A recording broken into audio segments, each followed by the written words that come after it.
आलिह व अस्हाबिह अजमईन अम्मा बाद। जैसा कि हमने पिछले सेशन में देखा, शरिया बोर्ड क्या है, शरिया बोर्ड किस तरीके से काम करती है, इसके लिए तमहीदी तौर पर चंद बातें जानते हैं। आज के दौर में जितनी भी कंपनियां काम करती है उसमें कारपोरेट गवर्नेंस का होना ज़रूरी होता है। कारपोरेट गवर्नेंस ये कंपनी के हिस्स याफ्तगान, स्टेक होल्डर्स वगैरह के हक़ को महफूज करते हैं और इस उम्मीद को बरकरार रखते हैं कि उनके लगाए हुए सरमाए महफूज हैं। इसी तरह शरिया बोर्ड है जो कंपनी को इस्लामी मेयार के मुताबिक जांचती है कि ये कंपनी जो सरमाया कारी करती है वो इस्लाम के दायरे कार के मुताबिक सही है या नहीं। तो इसी के ज़िम्न में एक है शरिया ऑडिट। अल्लाह सुब्हानहू व तआला ने दीन इस्लाम को क़यामत तक आने वाले इंसानों के लिए मुकम्मल ज़ाब्ता हयात बनाकर नाजिल फरमाया। इसकी तालीमात को समझना और उन पर अमल करना हर मुसलमान पर ज़रूरी है। और चूँकि आज के दौर में तिजारत एक ग्लोबल शक्ल इख्तियार कर गया है, आज के दौर में जो कंपनियां काम करती हैं वो किसी एक मुल्क तक महदूद नहीं रहती बल्कि पूरी दुनिया में काम करती है। इसीलिए कंपनी के स्ट्रक्चर का ख्याल रखना, उनके मालियाती सिस्टम वगैरह को देखभाल करना, उसकी ऑडिट करना, ये शरिया बोर्ड की भी जिम्मेदारी होती है।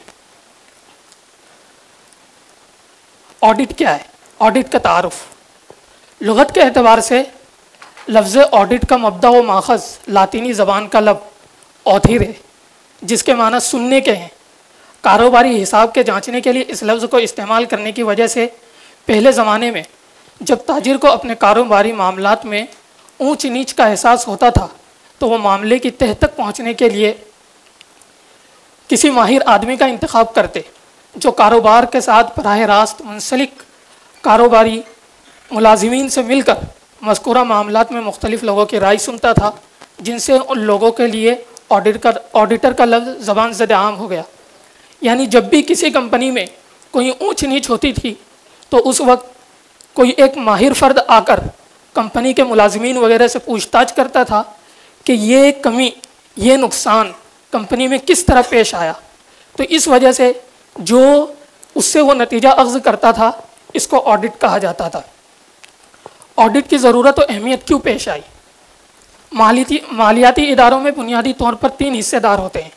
एक हिस्स याफ्तगान, दूसरा इंतज़ामिया, तीसरा आर्जी सरमायाकार कर्ज़ फराहम करने वाले इदारे, बैंक वगैरह। हिस्स याफ्तगान जो कंपनी में पैसे डालकर कंपनी के हिस्स को ख़रीदते हैं, और दूसरा इंतज़ामिया जो कि इन सरमाए से कंपनी के इंतज़ामी उमूर को अंजाम देती है। कंपनी के रॉ मटेरियल को ख़रीदना, उससे किसी चीज़ को बनाना, मैन्युफैक्चर करना। और इसी तरह आर्जी सरमायाकार, जब किसी कंपनी को कर्ज़ वगैरह की ज़रूरत पड़ती है तो कुछ आर्जी सरमायाकार आकर कंपनी को कर्ज़ फराहम करते हैं। किसी भी मालियाती इदारे में इन तीनों का किरदार इंतहाई अहम लेकिन एक दूसरे से मुख्तलिफ होता है। इंतज़ामिया को अमली तौर पर कंपनी के मामलात पर बराह रास्त इख्तियार हासिल होता है और इदारे के तमाम मामलात उनके ज़ेर निगरानी अंजाम पाते हैं, जबकि हिस्स याफ्तगान का इख्तियार इंतज़ामिया पर तो होता है लेकिन अमली तौर पर हिस्स याफ्तगान कारोबार में बराह रास्त दखल अंदाज नहीं हो सकते। यानी जो कंपनी में सरमाया कारी करते हैं और कंपनी के हिस्स को ख़रीदते हैं वो सिर्फ सरमाया लगाते हैं। कंपनी के हिस्स याफ्तगान को कंपनी के इंतज़ामी उमूर में दखल अंदाजी का कोई हक़ नहीं रहता कि वो आके दखल अंदाजी करे और कंपनी के इंतज़ामी उमूर में कोई काम करे, बल्कि कंपनी के इंतज़ामी उमूर को मुकम्मल कंपनी की इंतज़ामिया चलाती है। जबकि जो कर्ज़ दहिंदगान होते हैं, कर्ज़ फराहम करने वाले, ये कारोबारी मामलात से बाहर ही होते हैं। न इनका कारोबारी मामलात में हिस्स याफ्तगान की तरह कोई कारोबारी असासे की मिल्कियत होती है, बस ये कंपनी को कर्ज़ फराहम करते हैं। चूँकि कंपनी के हिस्सा याफ्तागान कर्ज दहिंदगान और सरमाया कारोबारी मामलात में बराह रास्त शामिल नहीं होते और कंपनी के डायरेक्टर्स की निगरानी में तमाम कारोबारी मामलात चल रहे होते हैं, इसलिए तमाम स्टेक होल्डर्स के लिए कंपनी के हिसाबात, माली मामलात और कवायद व ज़वाबित से मुताबिकत का आज़ादाना जांच करने के बाद हकीकी सूरत पेश करने और किसी भी तरह के तनाज़ुर से बचने के लिए ऑडिट का तसव्वुर मुतारफ़ करवाया गया। मतलब जब भी कोई अपना सरमाया बतौर कर्ज पेश करे या बतौर सरमाया पेश करे तो उनको ये फ़िक्र लगी हुई रहती है कि हमने जिस कंपनी में अपना सरमाया लगाया है वो हमारा सरमाया महफूज है या नहीं। तो इसकी पूरी जांच ऑडिट डिपार्टमेंट करता है कि इनका सरमाया कहाँ लग रहा है, कितना लग रहा है और वहाँ से आमदनी हो रही है तो कितनी हो रही। ये तमाम काम ऑडिट डिपार्टमेंट करता है। ऑडिट डिपार्टमेंट के मुख्तलिफ अक़साम होते हैं। ऑडिट के बुनियादी तौर पर 3 किस्में होती है। एक फाइनेंशियल ऑडिट, इसमें माली मामलात का ऑडिट किया जाता है और इसका ताल्लुक महज मालियात के शोबे से होता है। खुसूसन जब कोई इदारा अपना मालियाती बयान ये दस्तावेज़ शाये करता है जिसमें यह वो बताता है कि मेरी माली हैसियत इतनी है, तो ऑडिटर उसके मालियाती दस्तावेज़ात और बयानात का मुआयना करता है और उसकी जांच पड़ताल करता है। जैसे आज सुबह के सेशन में हमने देखा था बैलेंस शीट। बैलेंस शीट में जितनी भी चीज़ें मज़कूर होती हैं, एक ऑडिटर उसका पूरा मुआयना करता है असल वाउचर से। जो किसी चीज़ के ख़रीदो फरोख्त के लिए असल दस्तावेज़ होती, जो वो किसी दुकान से ख़रीदता है तो दुकानदार उसको एक असल वाउचर बना के देता, बिल बना कर देता है। तो एक ऑडिटर बैलेंस शीट में जो जो चीज़ें मज़कूर होती हैं, इसी तरह फाइनेंशियल अकाउंटिंग, जनरल एंट्री वगैरह जो जो चीज़ें मज़कूर होती है उनका मुआयना असल दस्तावेज़ से करता है। और ये सिर्फ मालियाती हद तक महदूद रहती है कि कंपनी ने क्या चीज़ ख़रीदा और क्या चीज़ बेचा। इसको बोलते हैं फाइनेंशियल ऑडिट। और इसी तरह ऑपरेशनल ऑडिट, किसी मखसूस इदारा या किसी ऑर्गेनाइजेशन के किसी ख़ास शोबे की कारकर्दगी के हवाले से जो ऑडिट किया जाता है वो ऑपरेशनल ऑडिट कहा जाता है। जिस तरह मालियाती ऑडिट की जाती है, इसी तरह ऑपरेशनल ऑडिट भी की जाती है। यानी कंपनी के अंदर मखसूस डिपार्टमेंट होते जिनके पास मुख्तलिफ काम को तकसीम कर दिया जाता कि आप सिर्फ इन उमूर को अंजाम देंगे, तो उन मखसूस डिपार्टमेंट की भी ऑडिट की जाती है कि इनको जो उमूर सौंपे गए हैं क्या वो उन उमूर को कंपनी के उसूल ज़वाबित के मुताबिक और शरीयत के उसूल ज़वाबित के मुताबिक अंजाम दे रहे हैं या नहीं। इसी तरह जिनको जो उमूर सौंपे गए हैं उनके अंदर वो उमूर को चलाने की सलाहियत कितनी है, इन तमाम उमूर की जो जांच की जाती है उसको ऑपरेशनल ऑडिट कहा जाता है। इसी तरह कंप्लायंस ऑडिट। कंप्लायंस ऑडिट किसी इदारे के काम के तरीके का तनकीदी जायज़ा, जो कवायद उन इदारों पर आला हुक्काम और इदारों की जानिब से नाफिज किए गए हैं, ये उनकी किस हद तक पैरवी कर रहे हैं और ये कि इदारे के अपने भी पहले से कोई कवायद व ज़वाबित मौजूद हैं या नहीं। अगर हैं तो ये इदारा किस हद तक उनकी पासदारी कर रहा है। मसलन किसी इदारे ने लोगों से फ़ंड जमा करने की हुकूमत से इजाज़त ली है और हुकूमत ने मखसूस शराइत के साथ उस फंड को जमा करने की और उसकी फलाह बहबूद को मखसूस शोबे में खर्च करने की इजाज़त दी हुई है, तो उसमें से कंप्लायंस ऑडिट का नुक्ता नज़र ये होता है कि क्या उसको मखसूस इजाज़त मिली हुई है। मिसाल के तौर पे जब भी कोई कंपनी को हुकूमत की जानिब से इजाज़त मिलती है,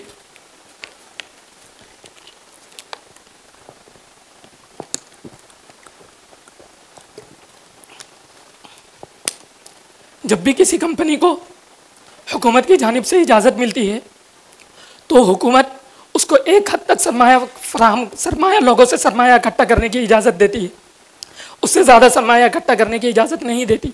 तो इसीलिए ये इदारा इसकी जांच करता है कि जिस कंपनी ने हमारे शराइत के मुताबिक सरमाया इकट्ठा किया है या नहीं। ऑडिटर की तारीफ। ऑडिटर किसको कहते हैं? ऑडिटर का काम किसी मालियाती इदारे का ऑडिट करना होता है, जो कि एक मुनज़्ज़म अमल है जो मुख्तलिफ सबूतों की रोशनी में मुकम्मल आज़ादी से इस बात को मुतय्यन करने के लिए किया जाता है क्या यह मालियाती इदारे अपने मामलात को दुरुस्त तरीके से चला रहा है या नहीं, और जो मालियाती दस्तावेज़ इदारे ने फ़राहम की है वो किस हद तक दुरुस्त है या उनमें कोई कमी तो नहीं है। यानी जब भी कोई कंपनी अपने एनुअल रिपोर्ट को शाये करती है तो उससे पहले उसको किसी ऑडिटर से ये जांच करवाना ज़रूरी होता है कि हमने ये जो एनुअल रिपोर्ट शाये किया है ये हमारे कंपनी के तरीके के मुताबिक, कंपनी ने जो ट्रांजैक्शन किए हैं उसके मुताबिक सही भी है या नहीं। तो ऑडिटर उन तमाम उमूर की अंजामदही करता है। तो जो शख्स भी उन तमाम उमूर को जांचे उसको ऑडिटर कहा जाता है। ऑडिटर के अक़साम, एक इंटरनल ऑडिट होता है।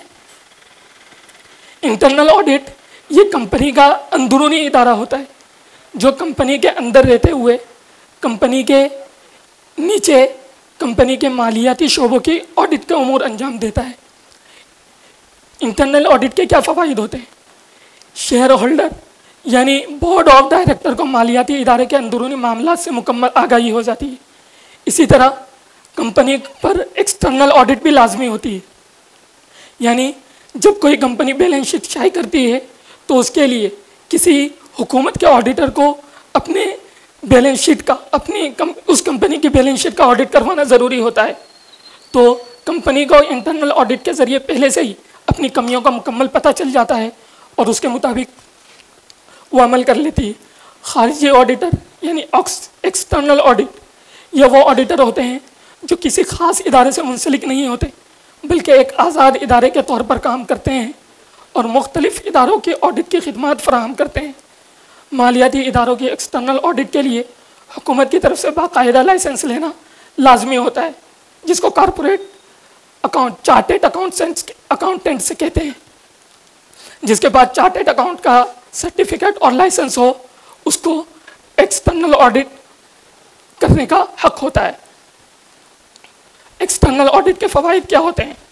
मालियाती इदारों के हिस्सा याफ्तगान, सरमायाकार और कर्ज दहिंदगान चूँकि बराह रास्त कारोबार से मुंसलिक नहीं होते और न हो सकते हैं तो मुख्तलिफ स्टेक होल्डर्स और मैनेजमेंट के दरमियान जैसे मुख्तलिफ शेयर होल्डर हैं और मैनेजमेंट है, इनके दरमियान कभी कशीदगी पैदा हो जाती है तो इन उमूर को हल करते हैं एक्सटर्नल ऑडिट, क्योंकि शेयर होल्डर को ये इत्मीनान हासिल करना रहता है कि कोई बाहर का अफराद आकर कंपनी के ऑडिट करे जिस पर हम एतबार कर सके कि इसने जो कंपनी के रिपोर्ट को हमारे सामने पेश किया है ये ज़्यादा सही है बनिस्बत इसके कि जो कंपनी के इंटरनल ऑडिट डिपार्टमेंट में किया है।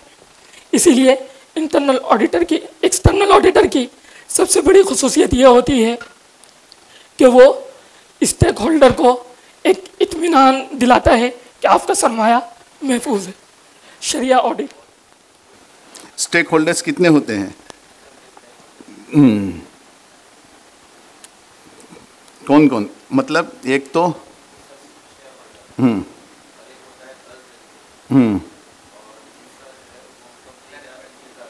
जी, यानी शुरू में इन्होंने बताया ना इनकी तबीयत भी ख़राब थी, लेकिन इसके बावजूद चूंकि पहले से तय था इसके लिए आके खड़े हो गए। कल से उनको बुखार भी है थोड़ा, लेकिन इसके लिए मैं थोड़ा इस पर रोशनी डाल के आगे चलूँगा। ये बात क्यों बताई जा रही है? ताकि पता चले कि जो बात कह रहे हैं ना, शरिया बोर्ड कायम हो उसकी निगरानी में करें। ये शरिया बोर्ड, शरिया ऑडिट की अहमियत क्यों इतनी दी जा रही है, उसकी वजह क्या है और इसको कराने का मकसद क्या है? इसके लिए कहते हैं कि ऑडिट की जरूरत क्यों पेश आती है। ऑडिट की मालियाती इदारों में बुनियादी तौर पर 3 हिस्सेदार स्टेक होल्डर्स होते हैं। सबसे पहले तो हिस्स याफ्तगान, शेयर होल्डर्स, मतलब एक कंपनी है, कंपनी के मैंने शेयर्स खरीदा, मेरा पैसा अंदर गया। अब पैसा अंदर गया, अब वो पैसा सही तरीके से लग रहा है कि नहीं लग रहा है? लग रहा है तो कहां लग रहा है, कितना नफा आ रहा है, कैसे नफा कमा रहे हैं, यह भी जानना जरूरी है। वरना अगर इसकी निगरानी ना हो, सिर्फ शेयर होल्डर ने शेयर्स खरीद लिए और कहां लगा, कैसे लगा, किधर लगा, कुछ नहीं पता, तो 2 दिन में आपको कैलकुलेट करके बता देगा कि भैया पूरा लॉस हो गया। और हिंदुस्तान ने दुनिया में सबसे अच्छी कौम ऑडिटर की होती है, जो पूरे झूठ को सच भी बना सकते हैं, पूरे सच को झूठ भी बना सकते हैं। हिसाब किताब उनके हाथ में होता है ना। तो एक तो रिस्क है कि उनके शेयर होल्डर हैं, दूसरा इंतजामिया मैनेजमेंट, पैसा उनके पास देना होता है, मैनेजमेंट के पास देना होता है। मैनेजमेंट ही खर्च करेंगे, मैनेजमेंट ही क्या करेंगे, अपने हिसाब से उस पैसे को चैनलाइज करेंगे, कहां लगाएं, कैसे कारोबार करें। और इसी तरह से आरजी सरमायाकार, एक होते हैं शेयर होल्डर जिन्होंने शेयर्स खरीदा, एक होते हैं आरजी सरमायाकार यानी कर्ज फराहम कर दिया, जैसे बैंक है, वो बैंक को जो पैसा आया वो भी तो लोगों का है। अब ये तीन तरह के जो लोग हैं, इनकी निगरानी करने वाला ऑडिटर होता है। इनकी निगरानी, इनकी देखभाल, इनकी सारी चीजें देखने वाला, जांचने वाला ऑडिटर होता है। एक तो होती है ऑडिट के बुनियादी अक़साम और उसके मकासिद। ऑडिट की बुनियादी तौर पर तीन किस्में होती हैं। एक होती है फाइनेंशियल ऑडिट। फाइनेंशियल ऑडिट क्या, लफ्ज से ही साफ है, इसमें माली मामलात का ऑडिट किया जाता है कि कितना पैसा, कहां, कैसा, ये सारी चीजें। और इसका ताल्लुक महज मालियात के शोबे से होता है कि पैसे से मुताल्लिक, फाइनेंस से मुताल्लिक जो जो ऑडिट होती है उसको ऑडिटर देखते हैं कि पैसा कहां आया, कहां लगा, कैसे लगा। खुसूसन जब कोई इदारा अपना मालियाती बयान या दस्तावेज शाया करता है जिसमें वो ये बताता है कि मेरी माली हैसियत इतनी है। अगर किसी कंपनी की माली हैसियत 10 रुपए की हो और वो 10 करोड़ की बताए, जिस पे भरोसा करके लोग पैसा लगाएं, अब ये 10 की है या 10 करोड़ की, इसको कौन जांचेगा? इसको जांचेगा ऑडिटर। इसको जांचेगा ऑडिटर, चेक करेगा क्या वो मालिक जिसमें वो ये बताता है कि मेरी माली हैसियत इतनी है, तो ऑडिटर उसके मालियाती दस्तावेजात और बयानात का मुआयना करता है और उसकी जांच पड़ताल करके ये देखता है कि क्या वाकई इस मालियाती इदारे ने अपने मालियाती मामलात की दुरुस्त और सही माने में तस्वीर पेश की है। क्यों कि भाई जो कंपनी जितना बड़ा साइज होता है उसके साइज के हिसाब से लोग कर्ज देने सामने आते हैं। कंपनी ने दिखा दिया कि भाई मेरी माली हैसियत 1 करोड़ की है, 10 लाख रुपए कर्ज नहीं देंगे, क्योंकि देने वाले को इत्मीनान है कि भाई 10 करोड़ की कंपनी है, 10 लाख रुपए अगर देंगे, नहीं देगा तो उसके सामान को लिक्विडेट कर लेंगे, उसके असासों को लिक्विडेट कर लेंगे। लेकिन हकीकत में है ही नहीं। 1000 रुपए की कंपनी है, 10 करोड़ की बता दिया, बता सकता नहीं बता सकता। अब इसकी जांच कौन करेगा? यह ऑडिटर करेगा। यह कौन करेगा? फाइनेंशियल ऑडिटर करेगा। दूसरा होता है ऑपरेशनल ऑडिट। ऑपरेशनल ऑडिट क्या है? अंदर जो कामकाज होते हैं उनकी भी निगरानी। किसी मखसूस इदारे या ऑर्गेनाइजेशन के किसी खास शोबे की कारकर्दगी के हवाले से जो ऑडिट किया जाता है वो ऑपरेशनल ऑडिट कहलाता है। कारकर्दगी, उसके काम की जांच करना, देखभाल करना, यह ऑडिट इदारे के तमाम शोबेजात का भी हो सकता है, किसी एक मखसूस शोबे का भी हो सकता है। बुनियादी तौर पर इसमें किसी मालियाती इदारे की कारकर्दगी पर तवज्जो मरकूज की जाती है और यह देखा जाता है कि उसकी कारकर्दगी कितनी मुअस्सिर है। यह हकीकत में जो डिजिट दिखा रहा है, नफा कमा के दिखा रहा है या आर्टिफिशियल डिजिट है? आर्टिफिशियल डिजिट है। क्या मतलब? बहुत सारी कंपनियों ने नफे के नाम से बहुत लुटाया शुरू में। किस कंपनी ने? हीरा। माशाअल्लाह, कौन है बे वो हीरा? हाथ उठाएं थोड़ा। माशाअल्लाह, देखिए हीरा, कभी नहीं भूलेंगे हम हीरा को क्योंकि बहुत कमाया ना हमने। हीरा क्या कर दिया? नो, ये हकीकत है, ये आपने जो बताया। क्यों कि भाई आर्टिफिशियल प्रॉफिट दिखाया। 3% कौन आता है? दुनिया में कोई दिमाग वाला नहीं है, लेकिन हमको भी तो सहारा चाहिए, टोपी चाहिए, कुर्ता चाहिए, और उसी तरह लाके खड़ा भी कर दिया उसने और बाद में गाली दिया, अलग मसला है। लेकिन यहां पर क्या है? ये जो ऑडिट है ऑपरेशनल ऑडिट करेंगे। ऑडिट का दूसरा क्या? एक तो फाइनेंशियल, दूसरा ऑपरेशनल, कि भाई ये जो बता रहा है कि मैं इतना कमा रहा हूं, हकीकत में क्या इस तरह के काम से इतना नफा हो सकता है? कैसे होगा? यह ऑडिटर की जिम्मेदारी है। तीसरी चीज कंप्लायंस ऑडिट। कंप्लायंस ऑडिट किसी इदारे के काम के तरीके का तनकीदी जायजा, जो कवायद इन इदारों पर आला हुक्काम और इदारों की जानिब से नाफिज किए गए, इदारों की जानिब से नाफिज, जैसे कि कोई शेयर मार्केट का इदारा है, किसी कंपनी के शेयर्स को आप सर्टिफिकेशन करने जा रहे हैं, आप देखेंगे कि इस कंपनी को जो सेबी ने रूल्स लगाया है उस रूल्स की पासदारी करती भी है कि नहीं है। अगर वो सेबी के रूल्स को छोड़ के जाती है और आपने फतवा ठोक दिया, आपको भी पकड़ लेगी। इलीगल एक्टिविटी में आप भी इन्वॉल्व है, क्या कहेंगे, इलीगल एक्टिविटी में आप भी इन्वॉल्व हैं। तो ऑडिटर की जिम्मेदारी है कि वो कंप्लायंस को भी चेक करे, जो कवायद इन इदारों पर आला हुक्काम और इदारों की जानिब से नाफिज किए गए हैं, ये उनकी किस हद तक पैरवी करते हैं, किस हद तक पैरवी करते हैं। और ये कि क्या इदारे के अपने भी पहले से कोई कवायद और जवाबित मौजूद है या नहीं, तो ये इदारा किस हद तक उनकी पासदारी कर रहा है वगैरह। तो इन सारी चीजों को ऑडिट के अंदर देखते हैं। तो सबसे पहले बुनियादी तौर पर क्या देखा हमने, स्टेक होल्डर्स कौन कौन है, 3 तरह के हैं। एक तो शेयर होल्डर्स, दूसरे मैनेजमेंट, तीसरे कर्ज दहिंदगान, इन्वेस्टर्स जी। और इसी तरह से ऑडिट कितनी चीजों की होती है, 3 तरह के। एक तो होता है फाइनेंशियल ऑडिट, दूसरा मैनेजमेंट ऑडिट, ऑपरेशनल ऑडिट, तीसरा कंप्लायंस ऑडिट। अब देखते हैं ऑडिटर के भी अक़साम हैं। ऑडिटर कौन होता है, जैसे बहुत सारे इस्लामी मालियाती इदारों में भी है।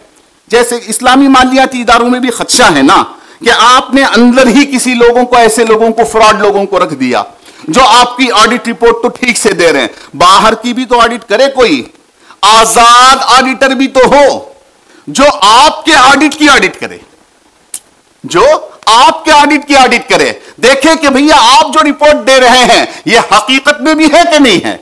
और इस तरह के कन्वेंशनल में तो हैं जो ग्रेडिंग करते हैं ए बी सी करके, इस तरह से शरिया में भी माशाअल्लाह आजकल शुरू हुए हैं। तो ऑडिटर्स कितने तरह के हैं, 2 तरह के उमूमी तौर पर।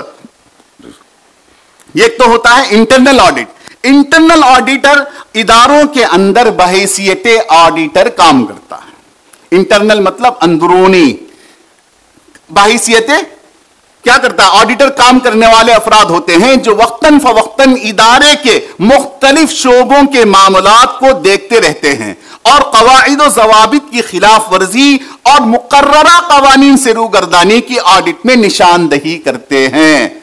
एक चीज ली थी, अब लेके जितना लिया है असेट्स में दिखाने के बजाय लियाबिलिटी में दिखाया, या कर्ज लेके उसको असेट्स में दिखाया, सरमाए में दिखाया, तो ये सारी चीजों की निगरानी इंटरनल ऑडिटर करता है। इंटरनल ऑडिट के फवायद क्या है, शेयर होल्डर यानी बोर्ड ऑफ डायरेक्टर्स को मालियाती इदारे के अंदरूनी मामलात से मुकम्मल आगाही हासिल होती है।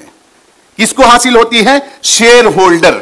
शेयर होल्डर किसको कहेंगे, हिस्सेस याफ्तागान। मिसाल के तौर पर मैं किसी कंपनी का हिस्सेस खरीदा हूं और वो जो ऑडिट रिपोर्ट है उसको देख के मुझे इत्मीनान होगा कि हां मैंने जो लगाया है पैसा वो जाया नहीं हुआ, गलत जगह नहीं गया, बल्कि सही चैनल में। इसकी कंफर्मेशन कौन करता है, इंटरनल ऑडिटर करता है।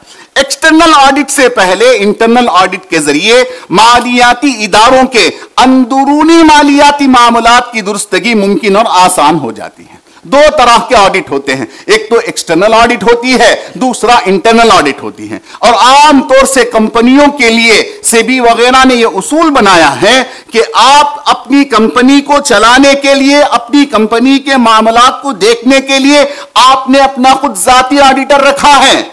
आपका ऑडिटर ऑडिट रिपोर्ट तैयार किया कि मेरी कंपनी ने इतना पैसा लगाया, यहां कमाया, इतना पैसा लिया, अब इसको कंफर्म करो किसी आजाद ऑडिटर से। गवर्नमेंट क्या कहती है, आजाद ऑडिटर से। क्यों कि आपने जो कहा है उसकी तस्दीक भी हो जाए कि सही कहा कि गलत कहा। तो इसके लिए एक्सटर्नल ऑडिटर से पहले इंटरनल ऑडिट जरूरी होती है। और इसी तरह खारिजी ऑडिटर, एक्सटर्नल ऑडिट वो ऑडिटर होते हैं जो किसी इदारे से मुंसलिक नहीं होते, जो किसी इदारे से मुंसलिक नहीं होते, बल्कि एक आजाद इदारे के तौर पर काम करते हैं और मुख्तलिफ इदारों को ऑडिट की खिदमात फराहम करते हैं। बहुत सारे इदारे हैं, अब उसमें क्या है, अपने तो ऑडिटर होंगे, उनकी ऑडिट करने वाले बाहर से आएंगे। ये जो चेक एंड बैलेंस का जो सिस्टम है, इसी से तवाजुन बाकी रहेगा। अगर नहीं है, एक ही तरफ छोड़ देंगे, सिर्फ फतवे को बुनियाद बनाकर माशाअल्लाह फला इदारे का फतवा है, मालियात का मसला है, और लेके डूब जाते हैं। घपला करते हैं, जैसे आजकल हमारे आंखों के सामने हो रहा है। इसके लिए जरूरी है कि आप एक्सटर्नल ऑडिटर को भी मुतय्यन करें। एक्सटर्नल ऑडिटर के फवायद क्या है? मालियाती इदारों के हिस्स याफ्तगान, सरमायाकार, कर्ज दहिंदगान चूंकि बराह रास्त कारोबार से मुंसलिक नहीं होते और ना हो सकते हैं, तो मुख्तलिफ स्टेक होल्डर्स और मैनेजमेंट के दरमियान जैसी सूरत हाल से बचने के लिए एक्सटर्नल ऑडिट एक अहम किरदार अदा करती है। अगर उनके दरमियान क्लैश हो जाए, यानी क्या हो जाए, यानी जो पैसा लगाया है वो कहता है मैनेजमेंट ने गड़बड़ किया, अब मैनेजमेंट कहती है मैंने गड़बड़ नहीं किया बल्कि इसने गलत हिसाब दे दिया ऑडिटर ने, इसको कौन हल करेगा? इसको एक्सटर्नल ऑडिटर आके रीचेक करेगा, देखेगा कि ये सारी चीजें दुरुस्त भी हैं कि नहीं है। अब आते हैं हमारे असल की तरफ, शरिया ऑडिट। अब ये ऑडिट तो होती है, कहां होती है? हर इदारे में होती है, लेकिन हमने जो सुबह से जिक्र किया, शरिया ऑडिट डिपार्टमेंट हो, ये सेबी हो, शरिया सुपरवाइजरी बोर्ड हो, फला हो ढिका हो, उसका क्या मतलब? शरिया ऑडिट एक ऐसे आजादाना जायजे का नाम है जो इस्लामी मालियाती इदारे के अंदरूनी कंट्रोल, इस्लामी मालियाती इदारे के अंदरूनी कंट्रोल, रिस्क मैनेजमेंट सिस्टम और गवर्नेंस के निजाम के साथ साथ इस्लामी मालियाती इदारे के ऑपरेशंस, काम के तरीकेकार की भी निगरानी करें। काम के तरीकेकार, कारोबारी मामलात के शरीयत से मुताबकत और अदम मुताबकत पर मुश्तमिल होता है कि भाई ये जो चीज है, जैसे कि हमने सुबह में देखा कि तासीस ने सर्टिफिकेट दिया, मुफ्ती बरकतुल्लाह साहब हैं, मौलाना खालिद सैफुल्लाह रहमानी साहब हैं, ये लोग क्या करते हैं? इनका काम ही इंटरनल ऑडिट का होता है। वो देखते हैं, जांचते हैं, और उसके लिए क्वालिफिकेशन क्या चाहिए, उसके लिए क्या क्या जवाबित हैं, क्या हर बंदा ऑडिटर हो सकता है? आलिम होना अलग है, ऑडिटर होना अलग है। अब एक आलिम है, एक मुफ्ती साहब हैं, फतवा तो दे सकते हैं, ऑडिट की महारत अलग है। लेकिन हमारा मसला और आवाम का मसला भी क्या है? वो दुनिया के मामले में तो सब देखेंगे, दीन के मामले मुफ्ती साहब का फतवा है अल्हम्दुलिल्लाह, अब जब आके फंस जाते हैं तो फिर फतवे को ब्लेम करते हैं, आपके फतवे की वजह से मैं गया था हजरत। फतवा तो सिर्फ हाल के हुक्म को जाहिर करना, लेकिन यहां पर इस तरह के मालियाती इदारों में सिर्फ फतवा काफी नहीं होगा, बल्कि उसकी बाकायदा ऑडिट हो, उसकी बाकायदा शरिया बोर्ड हो जो ऑडिट करके इसकी खबर दे। क्योंकि यहां भी तीन तरह के लोग हैं। कौन लोग हैं? वही ऊपर के लोग। एक तो कौन है? शेयर होल्डर्स, दूसरे मैनेजमेंट, तीसरे इन्वेस्टर्स। अब यहां पर इनका भी तो खतरा है, और यहां पर उससे ज्यादा खतरा है नॉर्मल ऑडिट से, क्योंकि यहां पर इस्लाम की बुनियाद पर लोग पैसा लगाते हैं, आपके फतवे की बुनियाद पर पैसा लगाते हैं, आपके मौजूद होने की बुनियाद पर, आपकी शरिया बोर्ड की बुनियाद पर। तो जरूरी है कि इस तमाम चीजों को देख करके, इसीलिए इसकी तारीफ में क्या कर दिया? ऑपरेशंस, कारोबारी मामलात के शरीयत से मुताबकत और अदम मुताबकत पर मुश्तमिल होता है। जैसे कि एक मिसाल देता हूं मैं, श्रीलंका में अमाना इस्लामिक बैंक है, जिसके शरिया बोर्ड चेयरमैन हजरत मुफ्ती तकी उस्मानी साहब दामद बरकातुहुम थे 2011 तक। फिर हजरत ने अपने उज़र की वजह से उनके बेटे इमरान अशरफ उस्मानी साहब को बनाया। उस इदारे में रहने का मौका हुआ तो वहां पर देखा, जैसा कि मुराबहा है, एक मामला है मुराबहा में क्या है कि मुराबहा किसको कहते हैं? कास्ट प्लस प्रॉफिट, यानी मैंने एक चीज को खरीदा, खरीद के उसको नफे के साथ दूसरे को बेचा। अब यह अलग बात है किस्तों में पैसा दे, एक साथ पैसा दे, दोनों तरह जायज है। यानी 1000 रुपए में खरीदा, और मुराबहा में सिर्फ एक शर्त है कि जितना पड़ा उसको बताएगा। एक ही शर्त है ना, जितने में पड़ा उसको बताएगा। अगर नहीं बताता तो फिर वो दूसरा अक्द हो जाएगा। अगर मुराबहा है तो बताना जरूरी है, और प्रॉफिट भी बताना जरूरी है। अब यहां पर इस्लामी बैंक में एक बंदा आता है, आके कहता है कि हजरत मुझे गाड़ी चाहिए, मुराबहा में। अब क्या कहा बैंक ने कि भाई हमारे पास इतने अफराद नहीं हैं। शुरू में तो 2-3 आदमी आते थे, बाद में ज्यादा हो गया, हत्ता के गैर मुस्लिम भी आते। कहा कि तुम बैंक की जानिब से वकील बन के गाड़ी खरीदो, खरीद के मुझे इन्फॉर्म करो। किसकी तरफ से? बैंक की जानिब से। गोया के जो खरीदार है उसी को वकील बना दिया, और अक्सर क्या होता है, एक नुमाइंदे को भेजता है बैंक के कारिंदे को भेजता है कि जाके देख के वो गाड़ी खरीद के मुझे इंफॉर्म कर। फिर दूसरा मामला मुराबहा का होता है। अब यहां दोनों की टाइमिंग को भी चेक किया जाता है। उसने आके रिपोर्ट दिया 10:10 पर मैंने गाड़ी खरीदी, 10:10 पर मैंने गाड़ी खरीदी, और इंफॉर्मेशन टाइम भी नोट होता है। इंफॉर्मेशन कब दिया? 10:15 पे। फिर दूसरी बै कब हुई? 10:25 पे, 10:25 पे, ताकि दो बै के दरमियान फर्क हो, वरना बै ईना हो जाए, फला दूसरा पता नहीं कितनी तरह की ये बै हो जाएंगी, फासिद हो जाएंगे। तो इसके लिए ये चेक करना ये इंटरनल शरिया ऑडिटर की डिपार्टमेंट की जिम्मेदारी है। अगर किसी ने पहले इंफॉर्म नहीं किया बल्कि खरीदा वही बेच दिया, तो उससे जितना नफा आएगा पूरे का पूरा जाएगा कहां? सदका फंड में। क्या कहते हैं? सदका फंड में, क्योंकि यह नफा तुम्हारे लिए जायज नहीं, यह नफा तुम्हारे लिए जायज नहीं। क्यों? कि तुमने कारोबार की मेथोडोलॉजी को बदला दिया, तरीकेकार को गलत कर दिया। अब ये जो इंटरनल ऑडिटर होते हैं वो देखते हैं कि यह मामला कैसे हुआ, तो यहां तक बारीकी से जांचते हैं और उसकी मुस्तकिल लिस्टिंग होती है कि भाई एक महीने में मुराबहा के कितने मामले में गड़बड़ किया। दूसरे महीने टारगेट देते हैं। हमारे साथ थे सिराज नजमुद्दीन करके हमारे दोस्त हैं, अभी इस्लामिक डेवलपमेंट बैंक जिद्दा में हैं। तो वो उनका काम ही यही था, बैठ के देखते रहते थे। कहते मौलाना गुज़िश्ता महीने के टारगेट से 1 महीने का टारगेट ज्यादा हो गया, अब हमको पकड़ के क्या करेंगे? जो शरिया बोर्ड है नाराज होंगे। क्या टारगेट? क्यों? कहते हैं कि 5 गलती हो सकती है, ज्यादा नहीं, क्योंकि गलती होगी तो प्रॉफिट तो कंपनी को नहीं आएगा, वो सदका में जाएगा। अब सदका में जाएगा, आपने देखने में गड़बड़ी की, आपके तनख्वाह से काटेंगे, तनख्वाह भी अच्छी।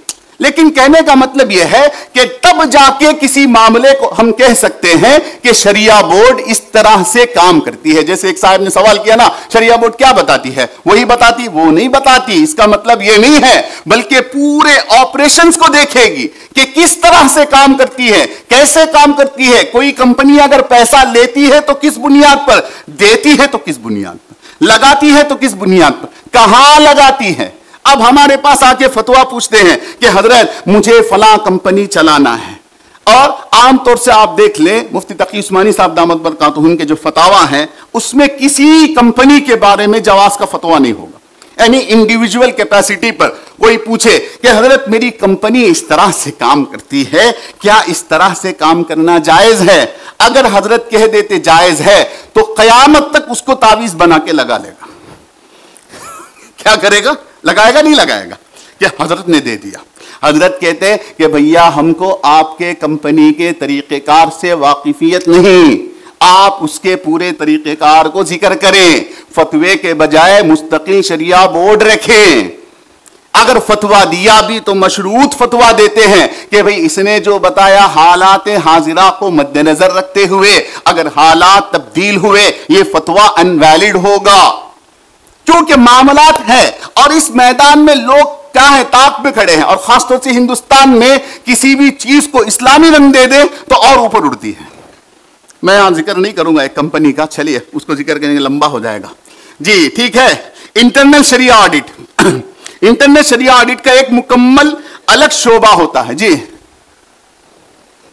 किसने कुछ कहा? मैं इंशाल्लाह ये जो स्लाइड्स है ना, ऑडिट का तरीकेकार, ऑडिट के अहम मकासिद, ऑडिट के अहम मकासिद की वजाहत करना। ऑडिट के तरीकेकार का पहला कदम ऑडिट के बुनियादी मकासिद की वजाहत करना। ऑडिट का एक वाज़ेह मंसूबा ऑडिटर के जहन में होना चाहिए जो तंजीम में किया जाता है। पॉलिसी और टेक्निक तैयार करना, दस्तावेजात और वाउचर्स की मुकम्मल जांच, गलतियों और धोखाधड़ी का जायजा, इंतजामिया को रिपोर्ट, ये सारी चीजें हैं। तब जाके किसी कंपनी की आप ऑडिट कर सकते हैं और कह सकते हैं कि फलां कंपनी जायज है या नहीं। सिर्फ ऊपर फतवे से गुजरने की बुनियाद पर या उनकी इंफॉर्मेशन को रख करके हम नहीं कह सकते। जैसे एक साहब ने कहा ना सुबह में, किसने कहा था कि वो लोग कहते हैं कि हमारी भी आईटी कंपनियां हैं। हर आईटी कंपनी जायज नहीं होती। आपने देखा कितनी चीजें देखी जाती हैं, सिर्फ उस कंपनी के बेसिक काम के जायज होने की वजह से उस कंपनी की सारी आमदनी को आप कैसे जायज कर सकते हैं? जब तक कि आप उसको जांच ना लें, जब तक कि आप उसको जांच ना लें। माशाअल्लाह हिंदुस्तान में एक बहुत बड़ा इदारा है जो बहुत पुराना है और उसके बुनियाद रखने वाले डॉक्टर शारिक निसार साहब हैं। डॉक्टर शारिक निसार साहब, उन्होंने ही एक कंपनी की बुनियाद रखी थी तासीस की। माशाअल्लाह उस कंपनी में भी शरिया बोर्ड है और वो कंपनी इस तरह की शरिया वाइट लिस्टिंग करती है, शरिया स्क्रीनिंग का काम करती है। और उसी में हजरत मौलाना खालिद सैफुल्लाह साहब हैं, मुफ्ती बरकतुल्लाह साहब हैं, मौलाना नदवी साहब हैं, क्या हैं कनाडा के मौलाना नदवी साहब हैं, बड़े बड़े उलमा हैं और उनके पास एक्सपर्टीज है, चार्टर्ड अकाउंटेंट्स हैं और इसी तरह से दूसरे ऑडिटर्स वगैरह हैं। तब जाके उनके पास काम हुआ। हमारा मसला क्या है कि सिर्फ 1 रुपये में कोई ऐसा ऐप लगाया, वो भी एंड्रॉइड में ही लेंगे। क्यों? कि भाई फ्री ऐप मिलता है मिलता है, फ्री ऐप मिलता है। अब फ्री ऐप का मसला क्या है कि वो देखता है कि अपने ऐप की वैल्यू को बढ़ाना, इधर उधर से खींच तान के 50 कंपनियों को डाल दिया। इसलिए हमसे पूछते हैं बहुत सारे लोग, मौलाना आपके ऐप के बारे में राय क्या? हम कहते हैं कि भैया जब तक हम उसको जांच नहीं लेंगे, क्रॉस चेक नहीं करेंगे, ना उसको गलत कहेंगे ना सही कहेंगे, अब तो हम सुकूत इख्तियार करेंगे। क्यों? हो सकता है सही हो, अब हमने गलत कह दिया तो वो गलत हो जाएगा, ये बात झूठी हो जाएगी। हो सकता है गलत हो, अब सही कह दिया तो फिर गलत हो जाएगा, गलत रहनुमाई करना हो जाएगा। इसलिए कहते हैं कि भाई शरिया डिपार्टमेंट हो, शरिया ऑडिट करें। भाई एक आदमी ने मैं सामान खरीदा, उसने क्या कर दिया, गलती कर दी, कोई घपला जाहिर हुआ, अब मुझे क्या हुआ, बड़ा धोखा हो गया, अब मुझे धोखा हो गया, मैं उसके खिलाफ मुकदमा कर सकता हूं कि नहीं कर सकता हूं? हाँ?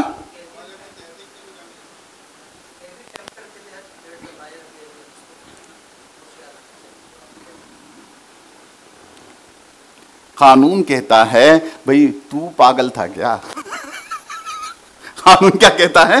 तू पागल था क्या, तेरा दिमाग नहीं था, क्यों खरीदा? इस्लाम उसके उल्टा कहता है। इस्लाम क्या कहता है? जैसे हदीस में है कि भाई गेहूं के ऊपर, गीले गेहूं के ऊपर सूखा गेहूं रख दिया, हुज़ूर ने हाथ डाल के देखा, कहा कि भाई इसको वाजे, ये तो इस्लाम की खूबी है। लेकिन कानून क्या कहता है? खरीदार होशियार, क्या कहता है? खरीदार होशियार, आपको होशियार रहना चाहिए। आपने क्यों गड़बड़ की? इसीलिए बड़े बड़े घपला करने वाले इसी फायदा, कानून का फायदा उठाकर एस्केप हो जाते। भाई हमने बताया था, हमने ये किया था, उसको जांचना था, वो क्यों नहीं जांचा, वो क्यों नहीं ये किया? तो इसलिए कहते हैं कि भाई हमारी जिम्मेदारी है, कंफ्यूजन नहीं है, मैं इसकी वजाहत कर रहा हूं। अब आप ये तय करें, अब आप इसके रोशनी में देखें कि कौन सा बोर्ड है जिस पर आप एतिमाद कर सकते हैं, कौन सा बोर्ड है जिस पर आप एतिमाद कर सकते हैं। मेरे पास टाइम नहीं है और यहां क्या है, इसके लिए मुस्तकिल इल्म भी बताया कि वो शरिया बोर्ड में बैठने वाले की क्वालिफिकेशन क्या होगी, शरिया बोर्ड में बैठने वाले की क्वालिफिकेशन क्या होगी। सिर्फ मुफ्ती नहीं, सिर्फ आलिम नहीं, उसको फाइनेंस बैकग्राउंड भी हो, उसको अकाउंटिंग बैकग्राउंड भी हो, क्योंकि ये सारी चीजें उसी से मुंसलिक हैं। भाई मुफ्ती साहब अच्छी तकरीर करते हैं, खिरात जबरदस्त पढ़ते हैं, 2/2 4 नहीं पता, इसको क्या कहेंगे? 0/लुल कहेंगे। इस मैदान में कहेंगे नहीं कहेंगे? अब आपने हजरत ने क्या किया, माशाअल्लाह उदबत्ती जला दी, सोब धुआं, एकदम माशाअल्लाह खुशगवार माहौल। आपने कंपनी का नाम सुना होगा, IMA, सुना क्या? बहुत सारे लगाए भी हैं गुजरात वाले, हमको पता है खामोशी से हंस रहे हैं। उसने क्या किया खबीस ने कि जैसे अंदर जाएंगे ना, धीमी आवाज में कुरान, कैसा? कोई गया है क्या वहां? हाथ उठाए, नहीं उठाएगा। चोर को बिच्छू काट दिया जैसे रहता है वैसा हो जाए, नहीं उठाएगा। 50,000 करोड़ का घपला हजरत, ज्यादा नहीं है। कितना? सिर्फ 50,000 करोड़ का। एक गोया के 10 साल की मुसलमानों की मईशत को तबाह कर दिया, कमबख्त ने बर्बाद कर दिया। अब अंदर जाएंगे तो धीमी आवाज में, और पूरे जैसा कि मकतब मदरसे में गए हूं। पूरा वास्कोट, मैं तो वास्कोट अभी पहनना शुरू किया मुफ्ती जाफर साहब के कहने की बरकत, वरना वास्कोट पे नहीं पहनता था। वास्कोट और बिल्कुल माशाल्लाह बड़ी टोपी, इतर। अब कोई बंदा 2 लाख लगाया उसको तस्बीह, 5 लाख लगाया कुरान, 10 लाख लगाया मुसल्ला और कहते थे माशाअल्लाह इत्मीनान है हजरत, कंफ्यूजन नहीं है, बिल्कुल शरिया कंप्लेंट होगा। अब कंफ्यूजन है ये कंफ्यूजन का मसला नहीं है। हमारी जिम्मेदारी है कि हम जांचें, हम देखें।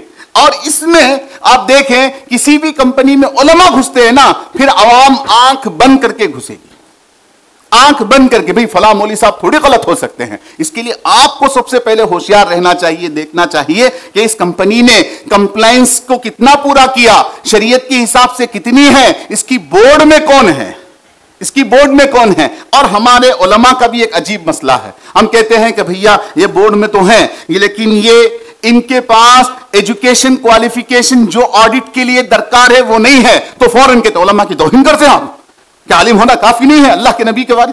या ये तो अजीब मामला है, अजीब मामला है। क्यों? एक जिहालत इतनी बड़ी है, हम समझते हैं मुफ्ती की टोपी पहन ली, अल्लाह अकबर, दूसरा खत्म, सीधा अर्शे मुअल्ला पे। हमको सब पता हजरत, हमको सब पता।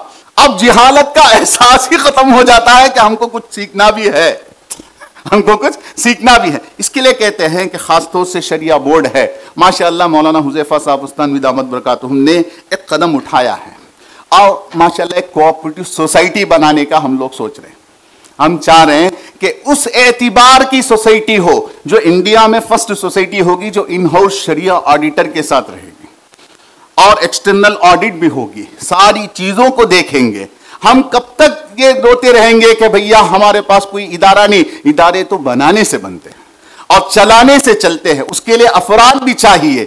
अब उस तरह के इदारे बनेंगे तो इंशाअल्लाह गैर खुद आएंगे। जैसे मैंने कहा ना सुबह में, बहुत सारे गैर मुस्लिम शरिया कंप्लेंट स्टॉक को प्रेफर करते हैं क्योंकि उनको पता है, वो उसका नाम देते हैं एथिकल स्टॉक। क्या कहते हैं? एथिकल स्टॉक, अखलाकी स्टॉक। अरे भाई रख लो कुछ भी नाम, लेकिन काम तो अल्लाह के नबी का, अल्लाह का बताया हुआ ही तो कर रहे हैं। लेकिन हमारा मसला क्या है? लालच में आके इधर उधर चले जाके पूरा जब बर्बाद हो जाता तो एक दूसरे पे ब्लेम करते हैं कि भाई फला मुफ्ती साहब ने जायज कहा था, पता नहीं उनको मालूम भी था कि नहीं था, और जब लगाया था उनके फतवे को देखकर ही तो लगाया था। इत्मीनान तो उन्हीं के फतवे से तो हुआ था। तो इसके लिए शरिया ऑडिट इस तरह के इदारों में कायम करना, आप चूंकि उलमा हैं, जिसी भी इदारे ने दावा किया इस्लामिक स्टॉक, उससे पूछे कि भैया आपकी जो ये है कौन है, क्वालिफिकेशन क्या है, या आप हमारे से इंटरव्यू कराएं, हम पूछे उनसे 2-3 टर्मिनोलॉजीज पूछे, ठंडे हो जाएंगे। और वो जो शरिया स्कॉलर हैं, चूंकि उनको पता नहीं होता, लाके बिठा दिया और वेबसाइट में फोटो लगा दी, दिखाया माशाअल्लाह देखिए हजरत आपकी वेबसाइट में आ रहे हैं, माशाअल्लाह, ओफो वेबसाइट में फोटो भी आ गई। अब वो क्या करते हैं, उसी फोटो को दिखा दिखा के कहते देखो भैया हमारे पास ये मौलवी साहब है। अब मौलवी साहब कुछ सवाल भी करें ना, उन्हीं के सामने टर्मिनोलॉजीज को लाके खड़ाते हैं। अब वो कहते हैं हाँ भाई। अब मुफ्ती तकी उस्मानी साहब का फतवा, जैसे सुबह में मैंने बताया, हजरत का फतवा तो 20% का है, अयोफी के चेयरमैन हैं, 33% पे साइन किया है। अब बताइए, ये सारी चीजें हैं। इसके लिए जरूरी है कि हम इस तरह के इदारों को डेवलप करें, इस तरह के इदारों को डेवलप करें, ताकि उम्मत कहां जाएगी? अगर हम नहीं बताएंगे तो फिर हराम में जाएगी। जैसे मुफ्ती रफी उस्मानी साहब रहमतुल्लाह अलैह ने अपने मरने से पहले बहुत सारे बयानात में कहा था, अगर हम लोग मुसलमानों को सही रास्ता नहीं बताएंगे तो वो मुर्तद हो जाएंगे, क्योंकि समझेंगे कि उलमा को कुछ नहीं आता, क्या बताएं। और खास तौर से जैसे मौलाना ने भी बताया, हुज़ैफा साहब ने, 2 मैदान में सबसे पीछे, उसमें भी माशियात का मैदान, ये तो कुछ भी नहीं है, ये तो कुछ भी नहीं है। इसके लिए जरूरी है कि इस तरह के छोटे मोटे कोर्स जब हों, उसमें खुद से भी हिस्सा लें, दूसरों को भी शरीक करें और एक प्यास जगाएं, सीखते रहें। अब मैं जो यहां खड़े होकर बोल रहा हूं, कोई 1-2 दिन 1-2 महीने की नहीं, 2009 से लगा था, 2009 से लगा था, मुस्तकिल लगा रहा, अल्लाह ने तब जाके दिया, तब जाके दिया। क्योंकि तभी आदमी को अल्लाह, एक चीज पर बंदा 10 साल घिसता है ना, तब उसका एक्सपर्ट होता है। हम समझते हैं कि भाई 10 घंटे की पढ़ाई में हमको सब क्या करे, ताजमहल बन के आ जाए, कहां से बनेगा। इसके लिए माशाल्लाह ये सिर्फ प्यास जगाने के लिए है आपके अंदर, इस तरह के कोर्स के जरिए कि आपके अंदर एक शौक बढ़े, जज्बा पैदा हो और आप लोग इस मैदान में और मजीद ये करें। और माशाअल्लाह जो भी ताउन हो हमसे मुतालबा करें, हम इंशाअल्लाह आपका ताउन भी करेंगे। मौलाना भी इंशाअल्लाह मगरिब बाद आ जाएंगे, आप मौलाना से भी दरख्वास्त करें कि इस तरह के कोर्स हमने देखा श्रीलंका में 8 साल पूरे छोटे से मुल्क में किया उन्होंने। छोटे से मुल्क में 8 साल पूरे छोटे छोटे सूबों में, छोटे छोटे जिलों में, छोटे छोटे ताल्लुकात में वहां जाकर किया। अब जाके माशाअल्लाह इस्लामिक बैंकिंग का परवान चढ़ा। अब यहां पर आ भी जाए तो इसको संभालना मुश्किल है। कौन उलमा है, कौन जाके बैठेगा शरिया बोर्ड में। इसलिए डॉक्टर शारिक साहब से हमारी बात हुई तो उन्होंने कहा मौलाना मेरी तो तमन्ना और 10 साल ना है। मैंने कहा क्या बात कर रहे हैं, लाहौल पड़ी है। क्या लाहौल पड़ी है, कौन है, कौन है? क्योंकि सिर्फ ये एक स्टेट बैंक के 18,000 ब्रांचेस हैं। कितने? ये एक स्टेट बैंक के 18,000 ब्रांचेस हैं। एक नहीं, 18,000 में से 1800 में क्या हमारे पास उलमा हैं? कौन देखेगा? इसके लिए बहुत बड़ी जिम्मेदारी है, बहुत बड़ा मौका भी है। ये जो हालात संगीन है, पता नहीं इसी हालात में अल्लाह अच्छे हालात पैदा करे, क्योंकि 2 मिनट का खेल है। हमें तो तैयार रहना है। इंशाअल्लाह असर की नमाज का वक्त भी हो गया। मगरिब के बाद इंशाअल्लाह सवरन गोल्ड बॉन्ड के ऊपर मखसूस बात होगी। सवरन गोल्ड बॉन्ड, बहुत सारे लोग पूछते हैं कि भाई सवरन गोल्ड बॉन्ड क्या है, कि आजकल जो क्या है RBI ने एक ये निकाला है, उसका तरीका क्या है, कैसा है। इंशाअल्लाह उस पर बात होगी।